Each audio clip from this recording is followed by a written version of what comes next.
So we are here with Juan Ocampo. He is from Pro Soccer Academy, New Jersey. That's located in Mine Hill. Yep, Miami, Jersey.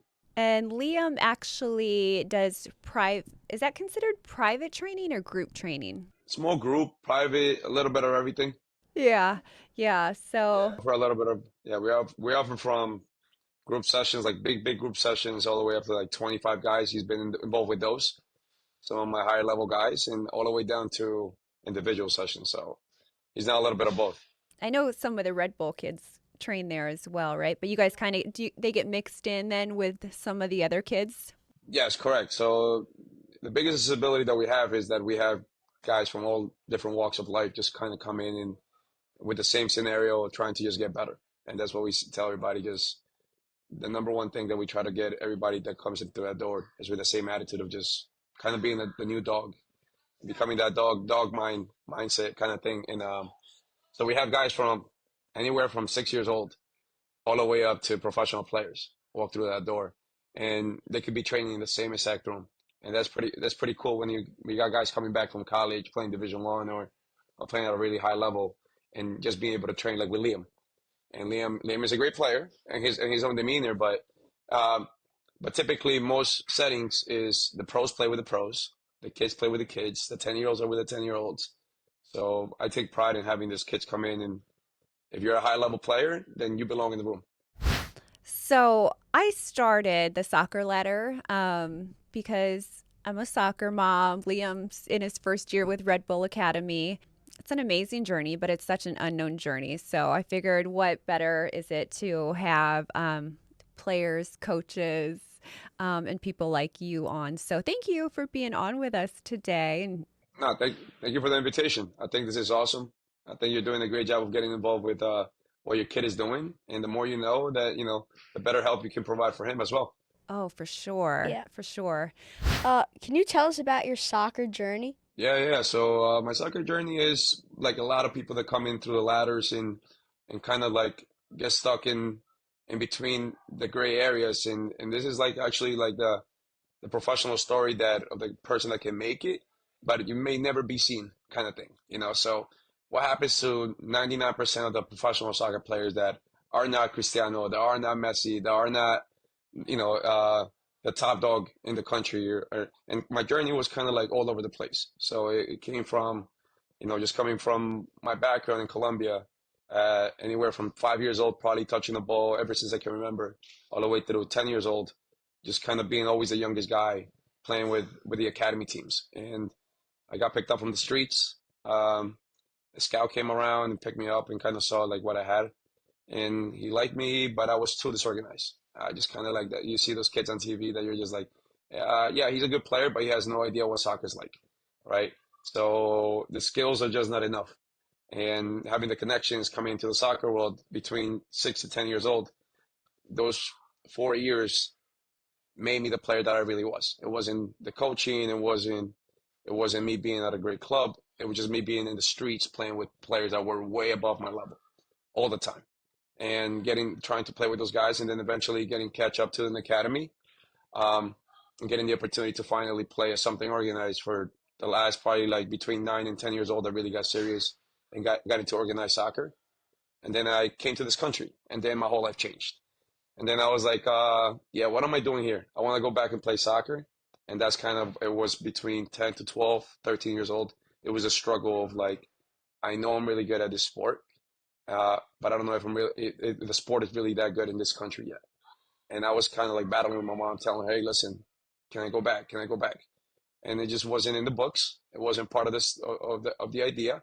So I had to change my whole demeanor, and I lost a lot of time in soccer, which to me, the most important years in soccer is between 8 to 12 years old.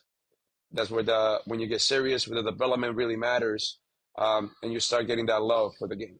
Like right now, Liam is 11.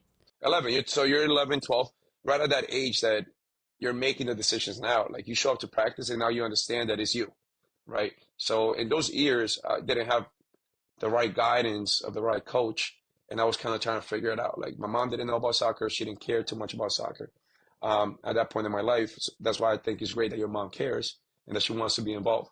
because this will give you a boost even to get into a higher level.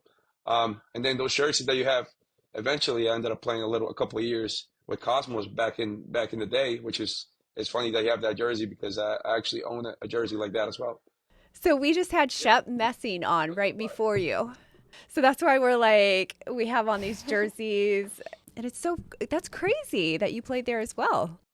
Yeah. It was a small stint. It was about like probably like 8 months that I was, when they were like kind of like a Metropolitan League, Metro League, that it was like the secondary to the MLS, and they were kind of battling it out. They didn't know what was gonna happen really and how big they could be.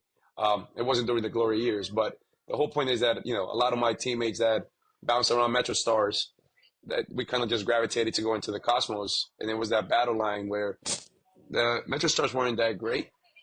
Metro Stars being Rebels now, and it had those gray years that it was 2005, 6, 7, 8, 9, 10 when it finally turned into like Rebels 2011 when they moved to the new stadium kind of thing that everything changed. But I was part of those years that soccer wasn't that organized yet, and there was no second division. It was either pro or you play collegiate and you play in other scenarios you were not making that kind of money. And even if you made it, your salary is $28,000 a year. Like now you're becoming a young man. You're like, I don't know about this. Maybe Walmart is the way to go. You know, and that's the problem. That's the problem with there's a problem that it was back then with soccer and in my career, and now you see it as a business, and you can become a young coach. I got coaches that are working with me that are 22, 23 years old, making 100K a year. And they didn't go to college. They just kind of brought their own path into this game, and they're just kind of following my footsteps, and they just become great coaches, and they're getting their licenses. He knows someone personally, Coach Brian. He's one of my guys, and he's 22 years old, still trying to play pro, and he plays at a high, caliber. He was just part of the U.S. Open Cup in a game a week ago. And he's right there. He was part of NYCFC and competing with those guys and playing at that level. And like you get to see those guys now having the choices of like, hey, listen, do I really want to be a pro player, or can I go ahead and just work and kill it and help the next wave of players become the next, make it to the next level kind of thing. So from my career, my perspective, it was bouncy. It was a big mountain that I saw like something like, hey, could I play pro one day? And when it happened to me, it was a short stint. So I don't really talk about my pro years too much being like, oh, I play pro. I consider a pro playing someone 4, 5, 6 years. That's a real pro. To me, I had a professional contract, and I had a FIFA card that to me it was just yes, it was my pride enjoyed, but I didn't enjoy enough because of injury, because of not having the backup, because not having the right resources, in a time that money to me was very important. And if you have the backup, whether you're making $10,000 or you're making zero, it doesn't really matter as long as you're playing pro. But when you don't have the backing and you don't have the money, those $10,000 make a huge difference, right? So I come from that venue that for me it was like, do I keep trying or do I just focus on the next dream, which is providing for the community, providing for those guys that can actually make it way higher with the right backing. And that's where kind of Pro Soccer Academy took a leap, and I started coaching since I was 16 years old. Before I even stepped out, my foot on the pro pitch, I was already coaching. I knew what I wanted to do. Like for Liam, he gets to be the captain every once in a while, and I see him with the captain's band. Hey, you take that with pride, you take that with joy, but a big part of it is being a communicator on the field, right? Big part of it is being able to talk to your teammates and get them in the right positions to be able to be successful. And I had that opportunity from there that I knew that probably like at 15 years old, I was already doing all my own trainings, doing all my own stuff. Everybody's like, Juan, what do you do? What do you do? Like, so I was already kind of training, and I didn't know that I was doing it. I was just having fun with it. And then by 16 years old, I was like, you know what? I'm going to do this whether I play professional until I'm 50 or whether I don't. I'm going to coach, and this is what I'm going to do. And that was my calling regardless. And listen, when the injuries came, I had a really severe injury in my left ankle that it kind of gave me that back step and saying like, hey, listen, are you really going to get educated and be great at what you do, or are you going to continue to pursue playing pro? And for me, it was a wake-up call. But again, it was a blessing in disguise.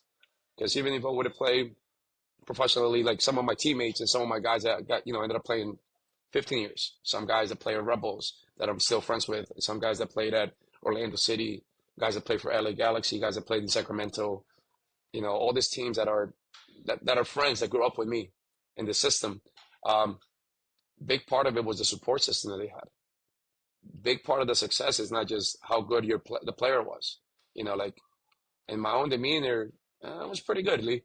I could touch the ball pretty well, and I could play multiple positions, and my size helped me out. Being 6 foot and being a workhorse gave me that edge. Um, but at the same time, it was who had the real backing. I got guys that got playing again 12, 15 years pro, and it wasn't because they were better than me or I was better than them. The biggest difference was the support system.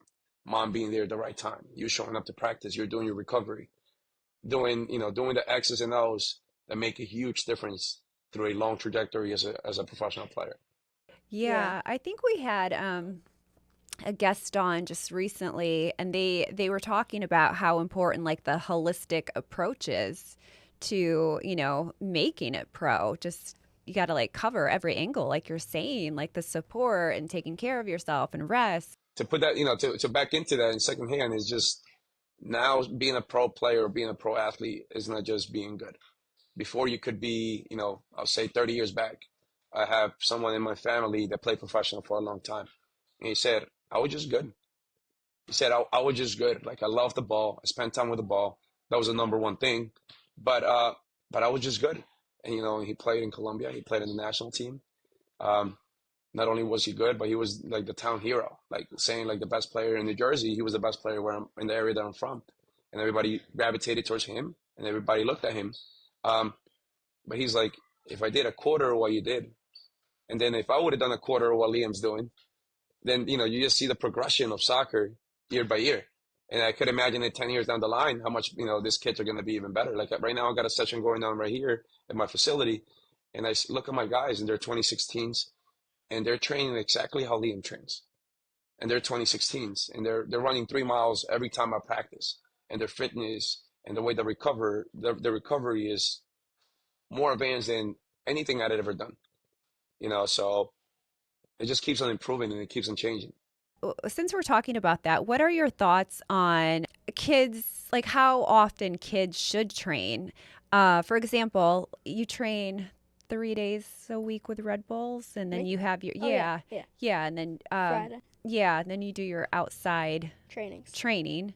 Like, how often do you think, let's say someone 11, 12, like, how often should they be training?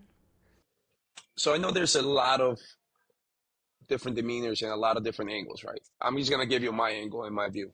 I don't think there's such thing as too much training. That's my point of view. Now, if Liam knows right away that he's gonna be a pro player, in his heart, in his head, and he's thinking, this is what I want to do full time, um, then he should be on it 3 hours a day. I'm not saying running 3 hours a day. I'm not saying kicking the ball 3 hours a day. I'm saying a lot of his days should be around this. Yes, it should be. I'm gonna wake up. I'm gonna do 2 miles, 3 miles, get my body right. I'm gonna eat with a purposeful, making sure that I'm eating right for soccer. I'm gonna do my schoolwork so I have time to take 30 minutes of touches. So I'm saying those 3 hours should be something that is in those 24 hours. It should be part of the 24-hour routine, and rest and eating and having fun is part of those 24 hours too. But if you just grab 3 hours out of 24 hours a day, that's not a big deal. Not for your dreams and hopes and for what you really want to do. And it's coming from somebody that, I probably used to train 6 hours a day at times in my life. And I was extremely obsessed. It changed from being like, I kind of want to do it to being an obsession. Um, and you get to a point, and I'll tell you that everybody that played at that level had those moments. Now, the point is, how much more efficient can you be, right? Can I do the same amount of someone's doing in 5 hours, 6 hours? Can I do it in 2.5 hours, 3 hours? Because your rest is right, because your meals are right, because your workout routine regimen is on point. You're not just going and guessing, what should I do? How important is mental toughness and discipline in a player's journey? I think mental toughness is probably the number one trait when it comes to being a pro player. When it comes to, and I say pro player meaning like right now I consider you a young pro because you're at the highest level you can play. Um, you're involved in the right, connections with the right people, and now the way that you start doing everything has to be at a pro level. So, I think the mental toughness has to be the number one attribute that probably makes, if you look at pro locker rooms, that's what most trade, that's the trade, the number one trade together that brings all these guys together. And it's just that mental toughness, that mental, I can do it, the confidence, that believe in themselves. And I don't think there is any trade in soccer more important than that. I've trained guys that have the professional skills, but don't have the professional mentality. And those two things, you have so many guys on the bench at pro teams that never touch the field. And you're like, why? That guy is so good. That guy played for Real Madrid. The guy played here. But a lot of the time has to do with that mentality. And what it is again, I think the mentality comes from what you're sacrificing and how much time you're putting into, right? So, there's players that want to win, and so you prepare yourself, as we were saying, you're training 3 days a week, maybe 4 days a week, plus a game, and you show up, and you want to win, right? And you're 11 years old, so you take that game like, hey, I want to show, and I want to show how good I'm training, everything I'm doing. So I put all this time in. I want to make sure that on Saturday and Sunday, I'm just playing a good brain of soccer with a good mentality, with a good opportunity and a good confidence for me to go show what I got. And then you have the next player, which is a guy that now is spending 3 to 4 hours every single day. And then that guy steps onto the field, and that guy says, not only is my mentality right, but my physicality and every single other aspect is already connected. And these guys are there to just dominate. They're there to not just win. And then you have, those are your top dogs in each team. And, I'm talking about the top dogs at Red Bulls, the top dogs at NYCFC, the top dogs in Philly Union. Those are those guys. And then you have the guys that want to dominate and destroy. And those are the guys that are at the peak of the food chain. And those guys immediately come with a dog mentality, immediately come with the work ethic, with the energy.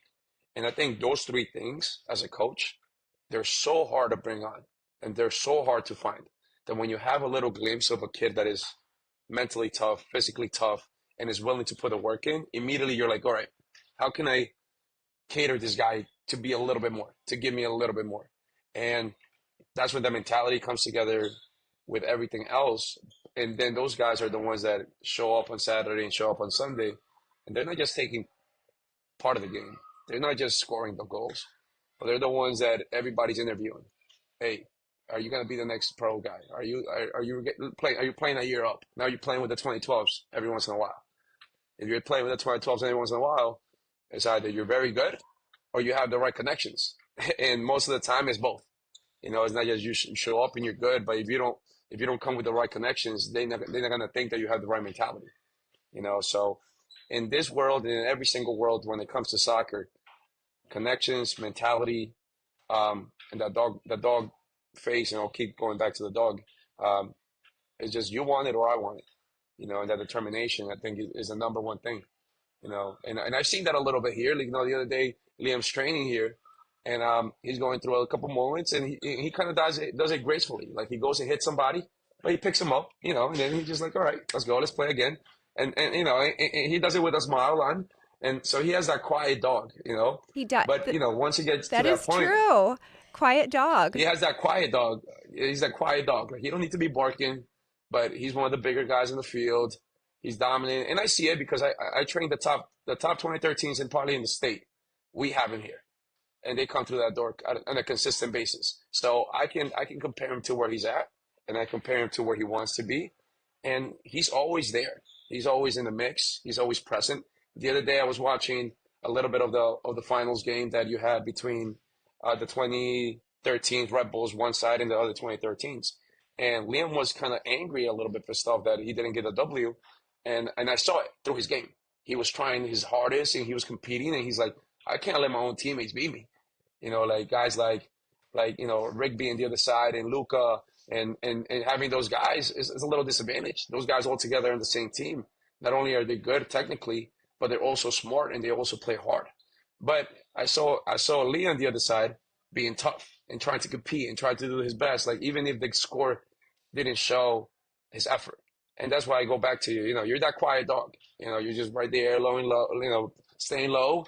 Um, but then when the dog comes to his own voice, it's okay to make a little bit of noise, and it's okay to let everybody else know, hey, I'm here. I'm here to take over every once in a while. And I think you're in that move. You're in that move that you're getting that development in the right directions. And I think you have so many people around you, even people that come on here. I saw the other day that you had a great coach come on that is just going to give you the mentality and the backing when it comes to the psychology part of this journey that you have, which is very important. And I start seeing you, having a chance to take the next step because now you show up and you're like, you know what? I have the same advantages. I'm just as good. I'm a little bit bigger. I'm a little bit stronger. I got the backing from my parents. What the hell you got to lose? Yeah, I You got love that. absolutely nothing to. You got nothing to lose. You got everything to gain, and the expectation is there. You step to a field and I see you and I go and watch you and you don't perform, I'll be like, I don't know what happened. If you perform, that's what is expected of you. If you have a great, great game, then you'll get a couple people like, hey, good job, Lee. That's it. But again, like you're gonna see that through greatness as you start getting to that level, and you start now competing with 2012s. So mentality, again, back to your question, mentality, I think is the number one thing. You can't get any farther than that. And speaking of which, when they lost, Liam was so upset. That was a tough day. Yeah, yeah, and they should be like like listen, he shouldn't show up to take part of anything. Just to take part is at the level that he's playing, the commitment that you guys have, the commitment that he has as a player. Um, it's just too much time to just kind of go and just be participation medals. Like I'm against that. I don't want to go in the room and if somebody beats you, Lee, make sure that you look at them in the eyes and you know what the hell they did right. You know what they did different. And you want to shake their hand and you want to learn from that and take that in and not be okay with getting beat. And they say, sore losers or this. Hey, listen, you don't go and kick nobody. You don't go and, spit at anybody or you're not pushing anybody. But you take that in and you use it as energy. Yeah.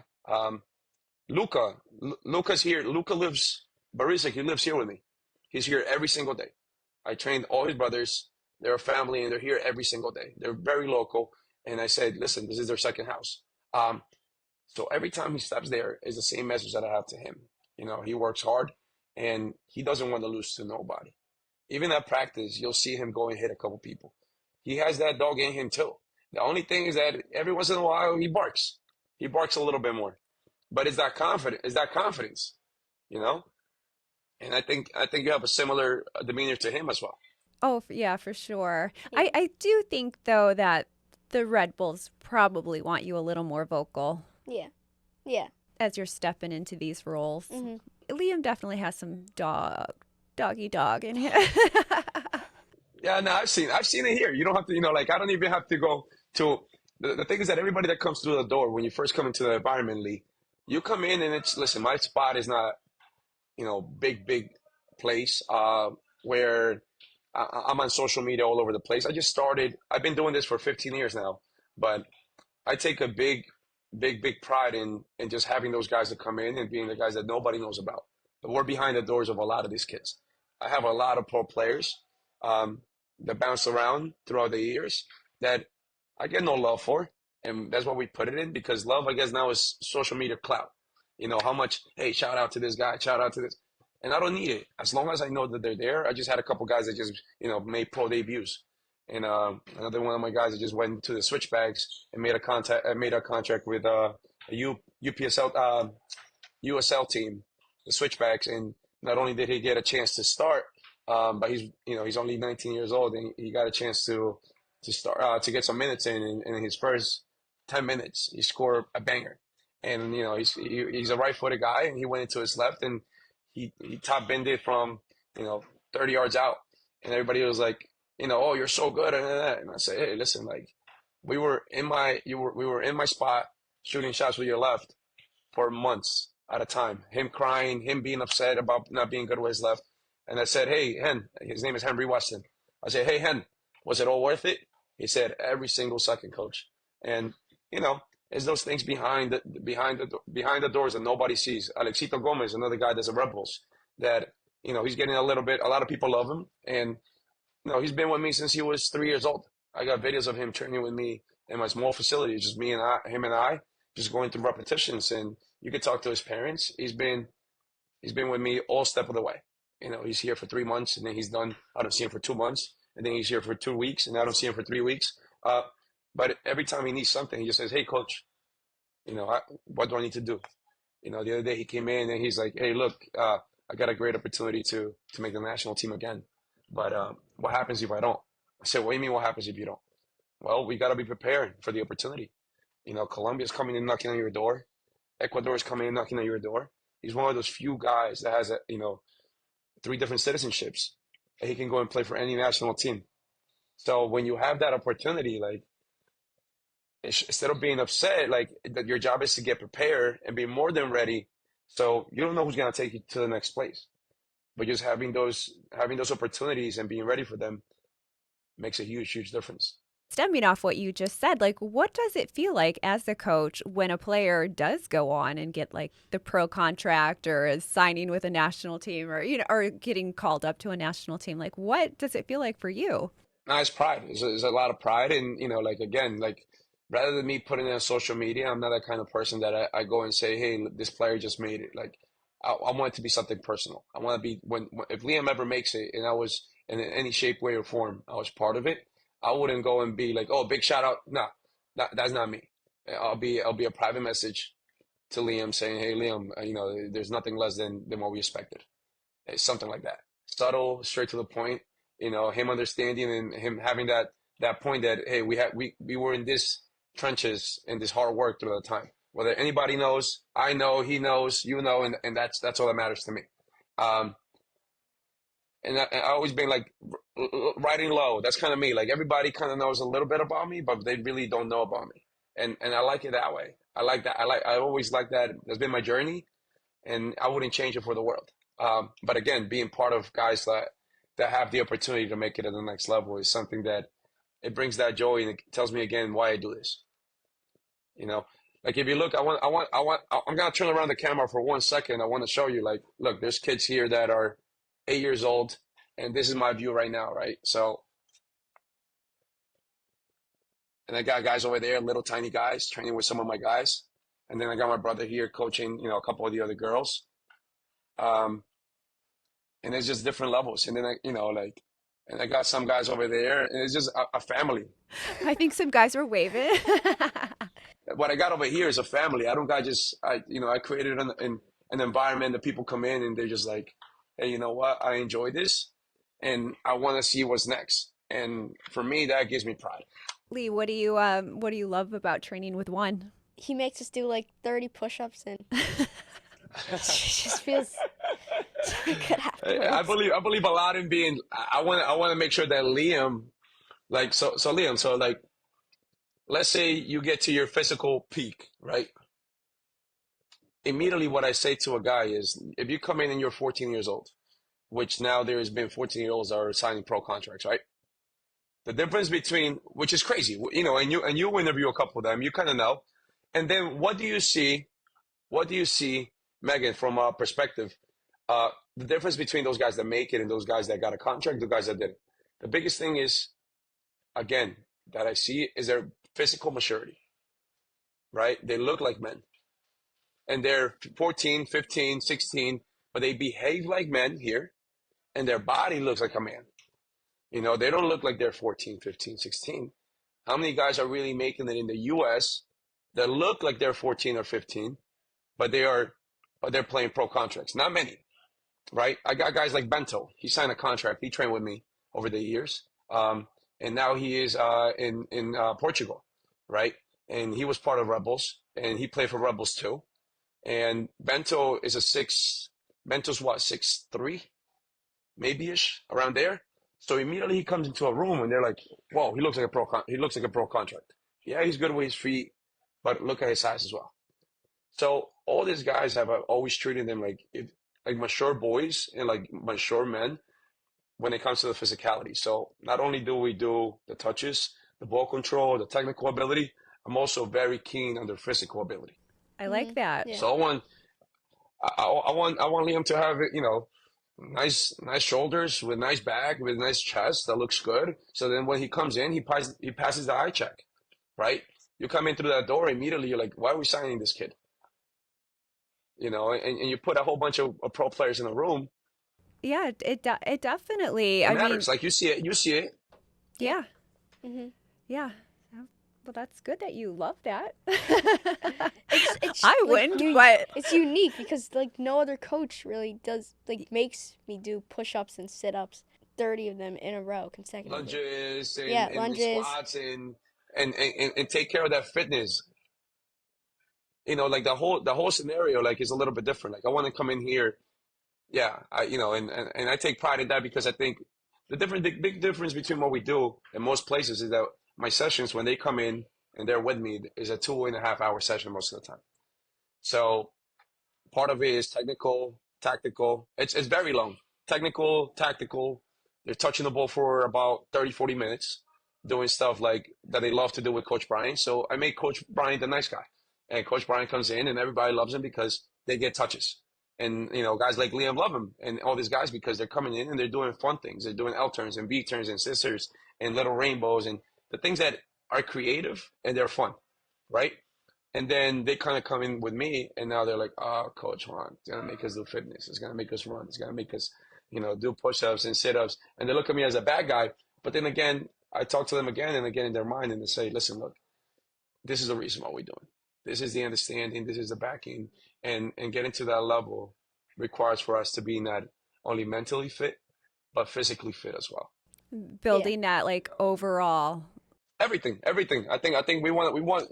You look at all these coaches, and you were talking to a guy I saw the other day because I've been following you guys, and you were talking to a college coach. Yep, and you've been doing. I think you're doing a great job, and it's pretty fun to see this, Oh Oh yeah, yeah. yeah. right? And you interview a college coach, and he said there's people on their radars when they're young, and the goal is to like let's say we can hear him again, hear him again, hear him again to a point that, but also it's not just hear him. You want to also see him. So again, if Liam comes through the door and his shoulders look a little bit different and his arms look a little bit different and he has this glow to himself and this walk to himself, hey, you look good, you play good. You know what I'm saying? Like that's a big thing. Like, you got the swag, so you can't just throw it to the side. If you didn't have it, then yeah, it is what it is. You deal with the other factors. But when you have it, you want to round it off and make it your thing. Yeah. Yeah. Yeah. And the overall experience, I think, is got to start with the way that you come in. A lot of people don't get the chance to talk to you, Megan, right? But you go into a room and immediately, uh, the way that you address yourself, the way that you look, immediately it commands attention, right? In a good way. Yeah, it's just the way the world works, right? We're visual people, so size and physicality, it all does. It does matter. And the better that he is everywhere else, then you're just rounding off those channels.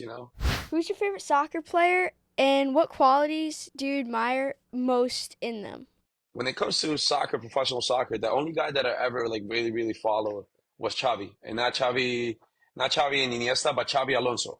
So, he played for Real Madrid, he played for Barcelona. He was kind of like part of those years where Ronaldinho was part of the game, and I'm a little bit older, but when it comes into that, um, the biggest thing with him was the way that he distributed the game and that he controlled the game. And he played as a six, he played as an eight.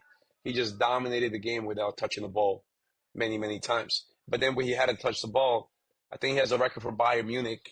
He had like 250 passes completions in the game. So when he wanted to turn it on, he was the absolute master of the ball. And when he wanted to just be the one to control the game, he could go and take a guy like Cristiano out of the game because he's communicating to his teammates how to move. So I think he's one of those guys that went underneath the carpet and nobody really saw how really great he is.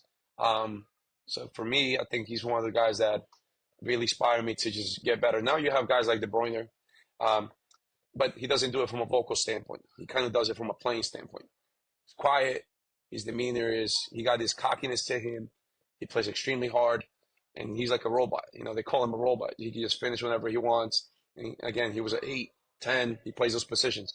But Xavi Alonso was a complete player that for me was like, hey, this guy can do it all. What advice do you have for kids that want to go pro?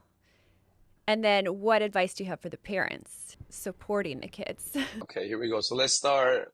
So let's start with the kids real quick. I think for a kid that wants to go pro, I think it's very important to start having a big say in your schedule, and not just when I say a big say, is just having a regiment to yourself. And I think I developed this very very young, and it wasn't about my mom. It wasn't about anybody else. It wasn't about my friends or my brother. It was just about me. And it was like, okay, I woke up every day and I did my push-ups anytime I woke up. So whether I got up before school, So like you're self motivated. yeah. So I was very, very intrigued by me like seeing the progression. And at the beginning, it wasn't a quick payoff. It wasn't like the first time I did 100 push-ups, all of a sudden I was stronger. It was about the progression, and I started doing it maybe, I think I like my freshman year of high school, like 8th grade year. I got really into working out, and I completely changed my fitness. And I went from being a little bit on the heavier set to just being like the fittest kid and being stronger, being faster. I went from running like 8-minute miles to running 5-minute miles in a year. And it was just like that demeanor of the work rate. Like I changed my whole life. And it started with me like the amount of food that I was eating, the times that I was eating. And so I think that if you really want to start separating yourself, you got to start treating your body and yourself like mentally like a professional player. So I think for a youth is, yeah, you can put them in X amount of hours of training, but it's more what you're doing outside that really affects whether you make it or not, or you don't. So a great exercise that I did was, I used to scale my day, and I was like, okay, I want at least 1/5 of my day to be about me and improvement. And I did that for a very, very long time, and it paid off, you know. So just, building a regimen for yourself, whatever that means. If it means, hey, I got to get to the lab and work out 3 times a week on top of me touching the ball 6 days a week, that's what it means. And when I say the lab, it means, like working out, like going to a room and just doing your push-ups, doing your sit-ups, getting your running on, the different things like, that separate you a little bit. I had this great coach, um, and he was an Olympian, an Olympic wrestler. He had to do nothing with soccer. And he told me, what is your it? What do you do different than everybody else? Like, what gets you to that point that it shows that everybody's like, why are you so good? And for me, it had to be like the work rate. And, I was like, listen, I'm going to be the fittest dude on the pitch every single time. It don't matter if, Usain Bolt comes in the room. Like, I need to be fitter. And that was me. Like, I needed to show up. Yeah, I was good. Yeah, I had all the other things as well. But that was my it. So I think you got to find your it, whatever that is, I love that. Find your it. and then where you go and yeah, find your it, find whatever it is, and your motivation. Like for it, my coach told me his it was he wanted to have the best grip. He was a professional wrestler, and he made it to the Olympics, and he lost in the finals of the Olympics in 1992. And he showed me videos, and he's like, after that, I never lost a wrestling match because of my grip. So he used to go every single night at 3:45 a.m. for 15 minutes, and he used to do rice with his hands for 15 minutes to improve the strength in his fingertips. And he did this from the day that he lost nationals, like when he was 15, 16 years old, all the way to the end of his Olympic career at 23 years old. And that was his it. Like, he never lost ever again because of grip strength. So when you give a hand to this man, um, his hands are like, if you're saying hello to I don't even know how to explain it. His fingers are like this, you know, like if there were sausages instead of fingers. So you feel like a man, and that was his it. But that was his way of thinking. He never wanted to lose again, and like what if you feel most of this it, we find it in those dark moments. and those tough moments like losing, really you don't get it from winning too much. You get this when you got defeated and you figure out like this guy beat me because of this. Like I'm never in my life ever am I gonna lose because I'm slower. Yeah, Yeah. You know, it is true. Yeah. and then for that's for Liam, and I think that's the biggest thing for him as a professional player. Like fine tuning a schedule for him that meets his expectations and exceeds it a little bit. And then for a parent, I think for you, as a mom that's involved, as a mom that wants to see progression, and the great thing is that you get to see pro players all the time. So now you're kind of seeing their life and what it looks like. Um, I think the biggest thing is the support. I think you got to continue to be support by not overshadowing. Yeah, I think that's like a theme we've heard with all of you guys, all the people that we've interviewed. Is like the support. Correct. I think it's a major thing. Like the support system is key. Like you want to be able to go home and feel safe. You don't want to go home and be like, oh man, I'm going to a battle zone with my mom because I suck today, or I'm going into a battle zone and my parents are not happy because I didn't score 3 goals, or I'm getting my ear pulled out of the field. So more than that, being there's parents that are involved like that, but you want to be the support system that he in the field. Hey Liam, I expect you to do your best. Let's go. Right before you talk to him, you tell him break a leg, whatever you want.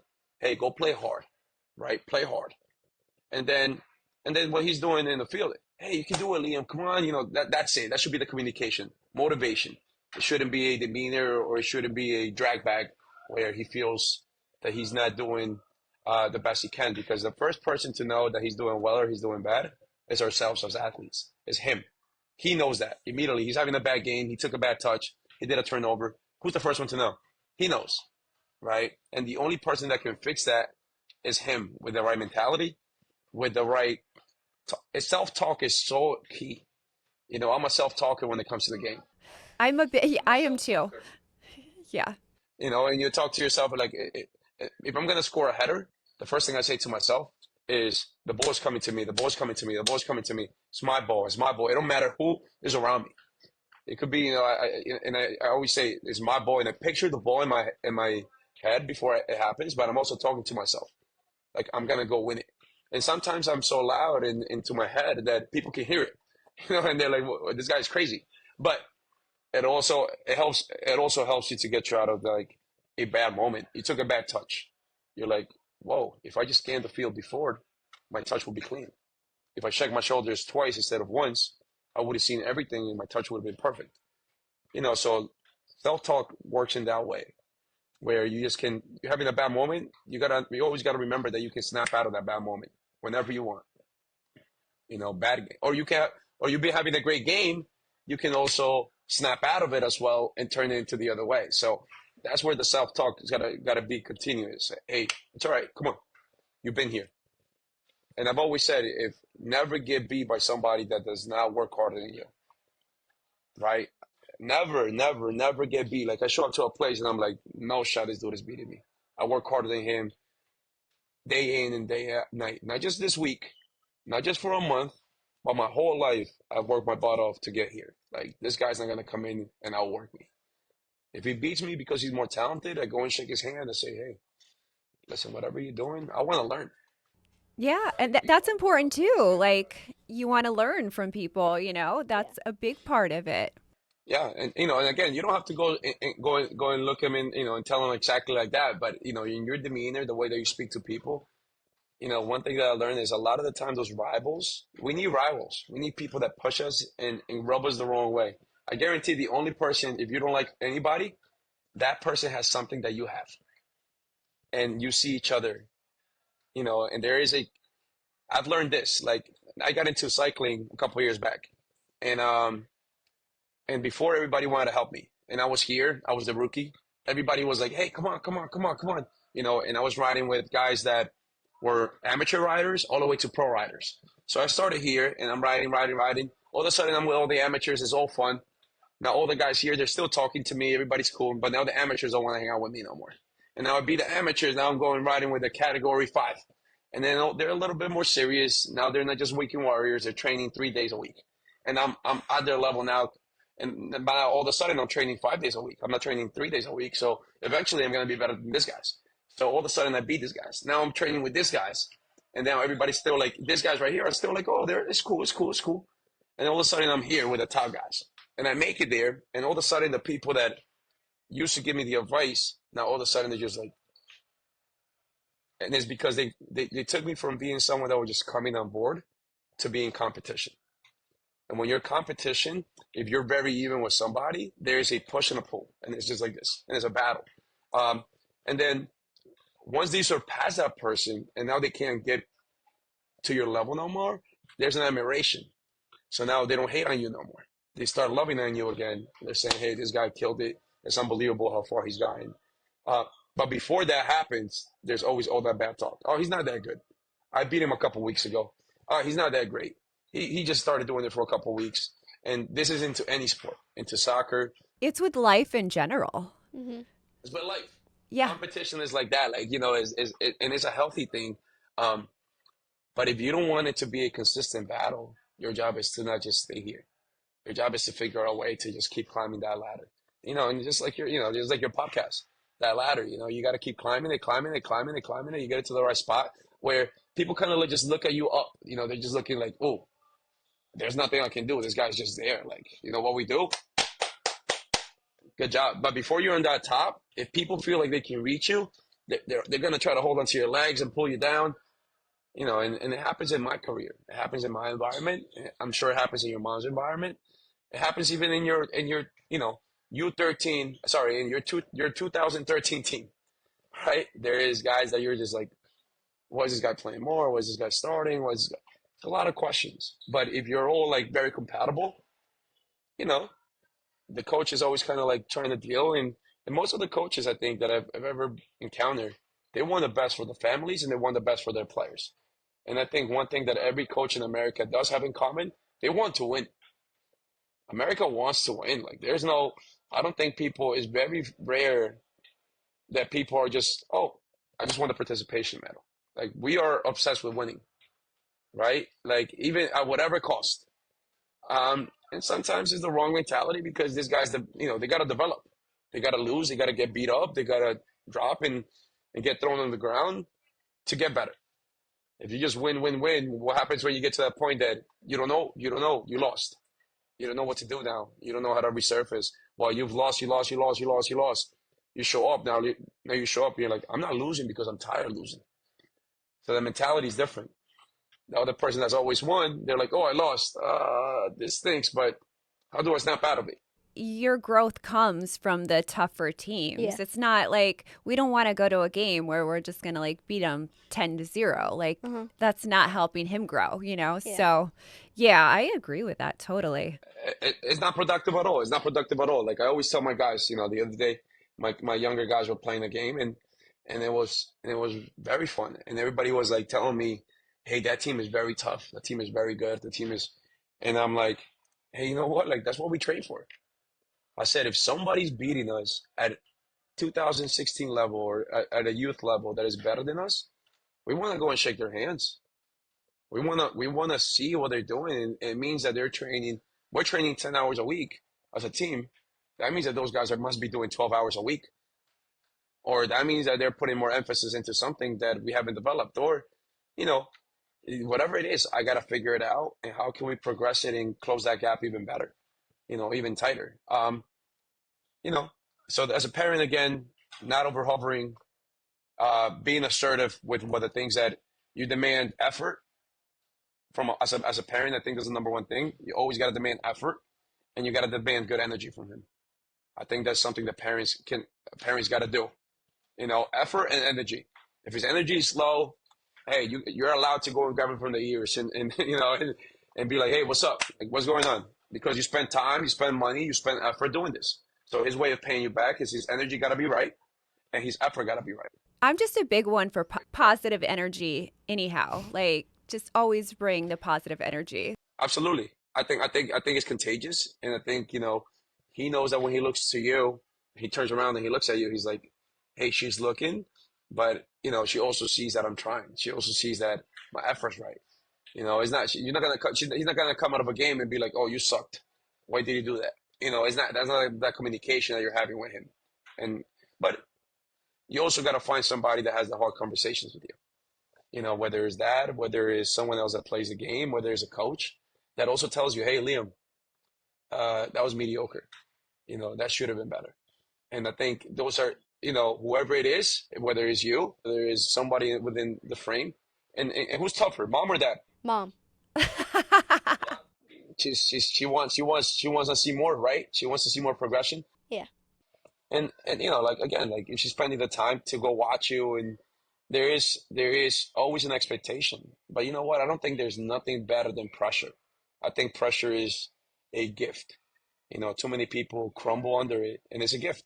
Yeah, you know what it is though? I think me versus his dad, Scott, is I played basketball in college, so I always just talk to Liam. Like if I see something wrong, I just talk him through, and I probably give it to in like a basketball analogy that is not correct. I just like to talk through like what I saw and like what we can improve upon.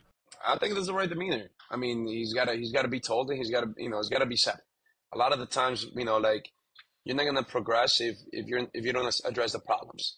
And if there's an issue that should be corrected, then correct it. I'm sure you had a game that you ate right, you slept right, you did absolutely everything right, you prepared right, you warmed up right, and you went and killed it, and you destroy the game, and all of a sudden you're like, whoa, like you get this emphasis, and you feel it kind of in your neck, and everything just comes together. You're like, yeah, I'm doing everything right. It's supposed to happen, right?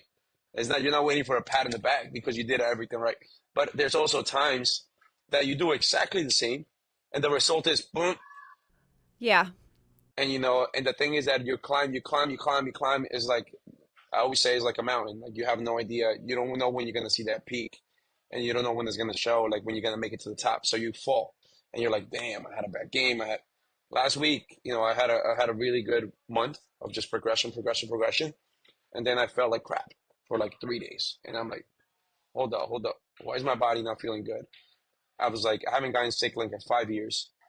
And then I think about it and I'm like, okay, I'm around 200 kids a day, 300 kids. Some of them are coughing. Some of them are shaking my hand. Like how many kids do I see a day? I said, somebody got to be sick. Somebody shook my hand, say bye to me or something like that. And I wash my hands maybe 30 times a day. But still, I'm like, why did I get sick? And what it was I had been working for 3 months on my building here, um, extremely hard. And I hadn't had 2 days to be in bed and just relax. And I'm like, you know what? That was my way. That was a way of my body telling me, hey, chill out. You need a day or 2 days to not be working 10 hours, 15 hours, 14 hours a day nonstop, and then going to your business and being there for another 10 hours. And that was my way of relaxing. And now yesterday, I feel a lot better. So when those days come that you're doing everything right and it doesn't work, just know that if you keep doing the things right, those good days are still going to come. And it's going to be way more often than you think. So preparation, right sleep, right eating, right communication. Um, I think you're in the right path, kid. I'm I see a lot of really good players, and if you're playing up and you're getting the opportunity every once in a while to play up with the 2012s, most likely you deserve it. And it's got to be that kind of demeanor that you can't back down and just be like, hey, I just got the chance. It should be like, I should go and leave no question that my effort and energy are right. Everything else will fall into place. I love that. Yeah. And I think that's an awesome note to end on. I love that. Absolutely. Thank you Hey, so thank you so much much. for having me. Thank you. I look forward to meeting you. I can't believe I haven't met you in all the training. Yeah. I talk a lot. I talk a lot. You got me. Please don't have me here too often because I love to talk all day. But thank you for the opportunity. Thanks to Liam. Thanks to you. I think you're doing a great job. And hey, listen, I think this is great for just the young guys to see in the future and to take after that. You're not just a soccer player. You do a lot more. It's pretty cool. Yeah. Yeah. Oh, yeah. Well, awesome. You have a good one, and we'll talk to you soon. Bye.